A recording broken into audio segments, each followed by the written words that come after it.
Well, thank you all for coming out here today. I'd just like to start with a bit of an introduction. My name is Rachel Harris. I'm a freshman here at MIT, and I'm going to study Aeroastro, which is course 16.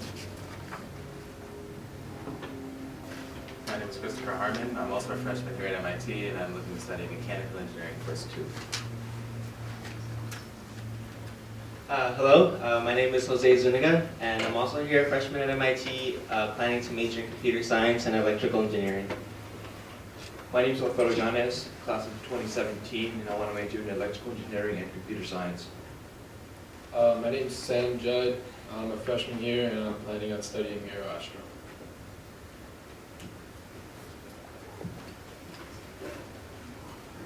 So just a quick recap of what the challenge was. There were 2 tasks. The first one was just an obstacle course of sorts where we had to fly through 5 different hoops, all of different heights.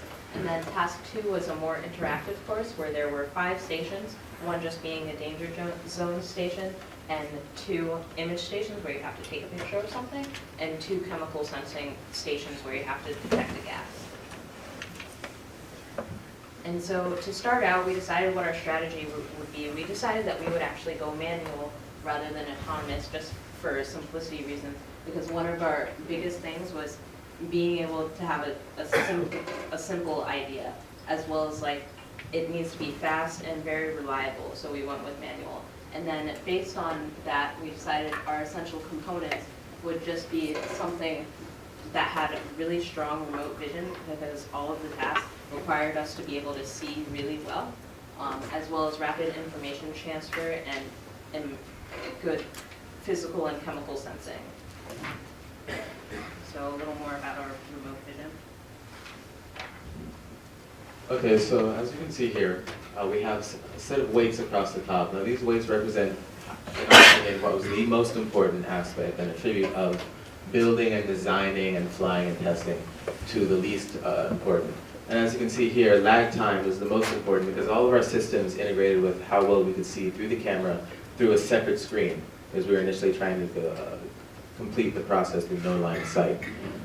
So from lag time we go down to cost. Cost was also important. It's often the second, third most important aspect is the budget. And going down, image quality, we need to take pictures. Connectivity range, not so much an issue. Field of view, the GoPro has wide field of view. This was also not an issue, which is why it was weighted rather low. And last, interfacing, which wasn't too difficult, which is also why that was rated rather low. We had a scale going from 0 to 9, 0, 1, 3, 9, 9 being most favorable, 0 being unfavorable. And as you can see here, highlighted in green is the GoPro with the FPV, which stands for First Person View program. 9, 9, as you can see, that had the best score. So this is what we went with at the time.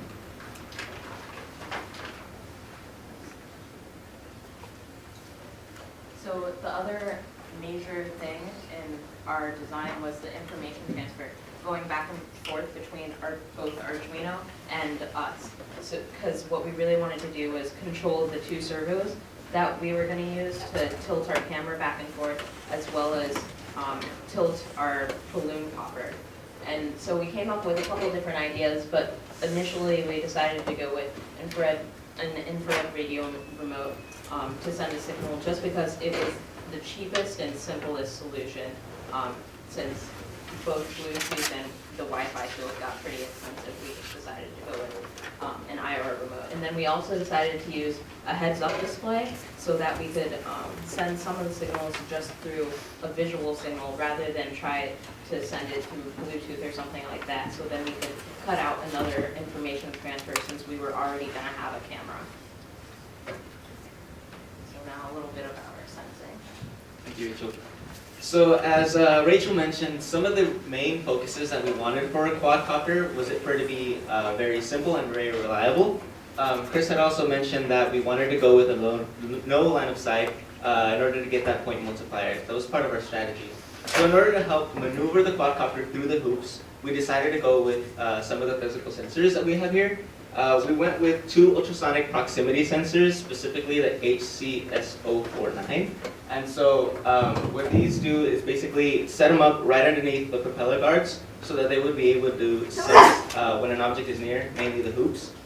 And so the reason we went with this proximity sensor as opposed to the infrared sensors is that the infrared sensors were not as reliable for that 30 centimeter gap that we were trying to get.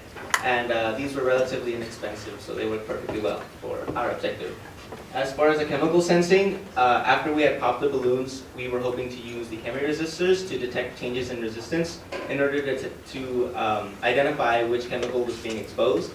In this case, it was either Clorox or Windex. And so we decided to go with the chemiresistors as opposed to the color sensors or the QR codes because the chemiresistors were readily available to us. We had the pellets, the carbon nanotubes, and it was relatively easy to make. And the changes in resistance was very clear to see.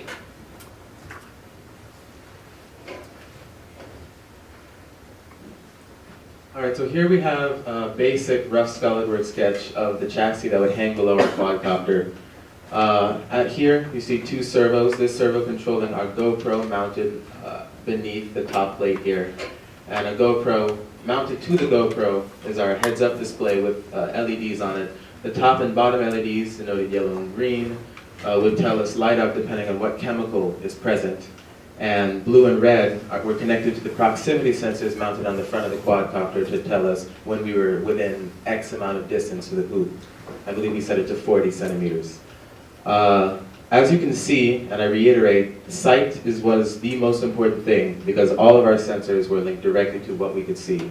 The second servo over here would have been connected to our balloon popping mechanism via a string. And the servo would spin, allowing the popping mechanism to rotate down and then rewind and it would rotate back up. And you can't see it in this image, however, we use an Arduino Yun board over here. It would be mounted underneath the top plate over here in this section of the chassis, and that would connect all of our parts together. So some problems that we had. We found out that the servo that we were originally going to use for the balloon popping was not a continuous servo, meaning it did not rotate 360 degrees. So because our string unwinding and rewinding depended on it rotating more than 360 degrees, we had to change our idea. Instead, we decided just to mount the balloon popping mechanism directly to the servo. The servo was strong enough to handle the weight and the force from the balloon popping mechanism and moved relatively quickly, so that was no longer an issue. Also, the IR remote became unnecessary and excessive because we realized we could just use the Wi-Fi through the Arduino Yun to control the servos via just simple keyboard input on our end.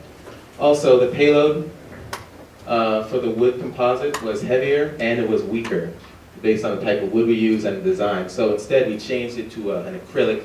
We laser cut the acrylic using SolidWorks models and use it to improve our structural integrity.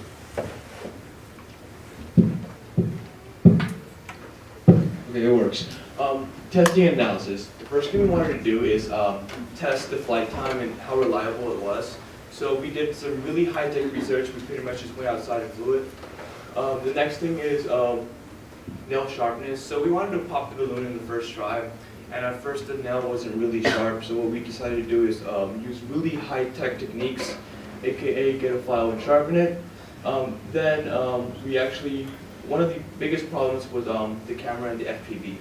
So this actually was really important because not only were we able to see where we were going, but that's how we got all of our information from the heads-up display. So what we had to do is we had to connect the FPV to a higher power source, so 11.1 volts at 22 milliamps, and that actually made all our problems disappear. So the next challenge was our chemiresistor code. So it was actually really easy to implement a chemiresistor, but it was really hard to get it working with everything else because of the analog read.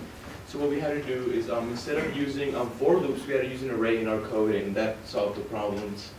And total code integration was actually one of the biggest challenges because we had every sensor work individually, but when you try to combine it, things would cross-register and mess with each other, and our data wasn't that accurate. So what we did instead is use timers to control when the code runs. So for example, we had a minute to take the pictures, then the camera will tilt 90 degrees, and so we had a different type of view. And also, like for the balloon popping mechanism, we only had a few amount of tries. So like it would go, it would time it, and it would go back. So everything was based on time. So this was our final design. As you could see, everything was lightweight and compact. Here's our heads-up display again with the LEDs signifying how close we were to our hoops. This was our balloon popping mechanism, which directly was controlled by the servo, and we directly controlled the servo via time. That's an Arduino Yun, which we could control wirelessly via Wi-Fi. And that's our other servo that controlled the tilt of the camera to tilts from 0 to 90 degrees. And this was our final design. The only thing that really is different is the FPV transmitter, and the rest is really hidden under the quad. So there's really nice aesthetics behind our project. So even after all this planning, I'd like you all to think about what it feels like to take your final quadcopter with all the design done, all the acrylic done, and FPV working great. But then again, our team really realized that anything could go wrong on competition day, which unfortunately we did run into several unexpected hurdles. But in the end, I kind of want to talk about what did work as opposed to what didn't work. And so, right when we arrived on competition day, the FPV was working great. We had the transmitter and receiver set up to a TV monitor, so it was very easy to fly around and be able to view in the same direction that the GoPro was facing, which was in the forward direction. And so what was also working was the camera resistor and the proximity sensor code. As Freddie mentioned, we did a lot of the code integration to get it all working down in one sketch, which was great.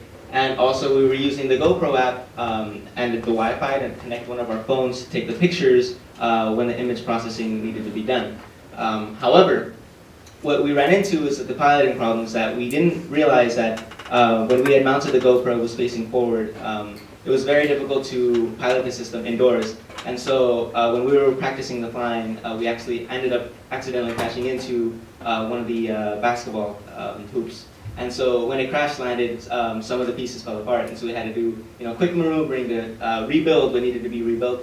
And I'm actually kind of quite proud to say that we did get some of the most of the things to work again right before we did compete.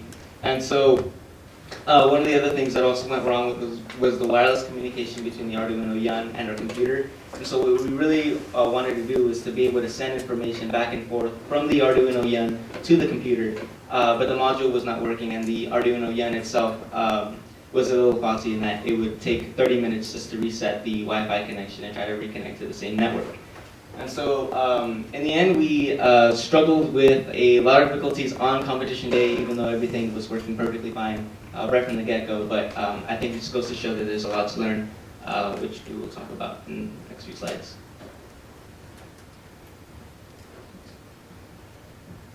This is our budget. All the materials under supplied materials were supplied by the OME, and that was the vast majority of our budget. And then on top of that, they also supplied the quad, which was a great deal of money.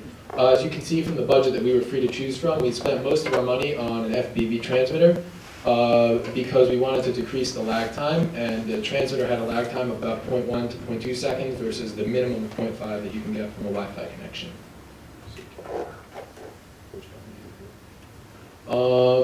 So looking forward to next steps, the HUD worked well. It was a little intrusive in our view though, so we would like to make it less intrusive in the future so that you can fly and see both equally well. We would also like to increase the range of our quad, and to do that we could use a better video antenna and a larger battery to be able to fly further. And finally, the acrylic broke when we hit an unexpected basketball hoop. And to just strengthen the acrylic, we simply would double the thickness. The quad could definitely take the weight, so that wasn't the weight of the new acrylic wouldn't be an issue. But one thing we really were thinking about on our quad was that this is a quad that could not only fly on the course, but you could take it just about anywhere, and it could work just as easily in a completely unfamiliar environment. So, and that was the subject of real-world applications, is that because the quad can be entirely set up and flown with minimal modifications at a very long distance. And because of that, it could be used to do any number of things, almost the exact same way that we had it going for this particular course. Because you have a human behind it, you can have that quick decision-making ability of a human that can adapt to any number of environments or conditions. And on top of that, you have a very quick lag time so people can react to what the quad is seeing very quickly. So, it could be used for like hazardous chemical spills, nuclear waste, those sorts of things. So, finally, just to wrap up, I kind of want to talk about some of the project evaluation, what we really got from working through this Momentum project. And so right from the start, our team just really focused on some of the key highlights is that we really needed to be organized, we really needed to be creative, we needed to know how to program the Arduino to get everything done the way we wanted it to. And also we needed to design it and make sure that the hardware and the software both communicated perfectly. And so I think it just really helps and reinforces what we learned if we could each just give our own words about what we learned from this experience and how we tied everything together and everybody's strengths. So I personally learned a lot about coding in Arduino and I was able to practice my coding skills through that, and as well as learning a little bit more about the circuitry from Freddie, who had also had previous experience building quadcopters and handling all the circuitry. I learned about FPV, or first-person view, and transmission of video over radio, which was something I didn't know anything about before this project started. Another thing I learned is that we definitely didn't leave enough time on a whole to test and be ready to pilot that. So that was definitely something to improve on, something I think about next time I'm going through the design process. So one of the things I learned is adaptability. So our quadcopter was able to do multiple things. It was able to act like a soccer ball, but not a basketball. So one of the major things is that your project must be adaptable to any environment, because you're not always going to have the coordinates. You're not always going to have certain images. It must be able to adapt to any environment. So that's why we chose to do the person maneuvering through the camera. Because they're able to adapt. They're able to recognize certain things and make decisions off of that. So I learned a little bit from everybody, my strength lie with design and actual building of set of objects, so with SolidWorks, AutoCAD, but I learned a little bit about coding and Arduino C and coding in general from Jose, and I learned a little bit about the circuitry from Freddie. So I grabbed a little bit of information from all points. And I had a little bit of experience in 3D modeling beforehand, but I had never worked with SolidWorks, which is what we needed to use in order to use the laser cutter. So with having to build our preliminary design as well as our final one, I got a lot of new experience learning how to use SolidWorks and also learning how to use the laser cutter, because I had only ever used a 3D printer and the laser cutter is actually the last color. So that was pretty cool. And so now we'd just like to thank all of our sponsors, and special thanks to 3M who sponsored us, as well as the OME for putting this whole thing together. And we would also just like to thank our TAs for staying up with us and helping put our quads together and everything. And now we'd just like to open it up for questions. We're actually going to go on to the next team. We're running tight on time. So No time for questions. There's our contact information if you have any further questions that you couldn't ask. Thank you.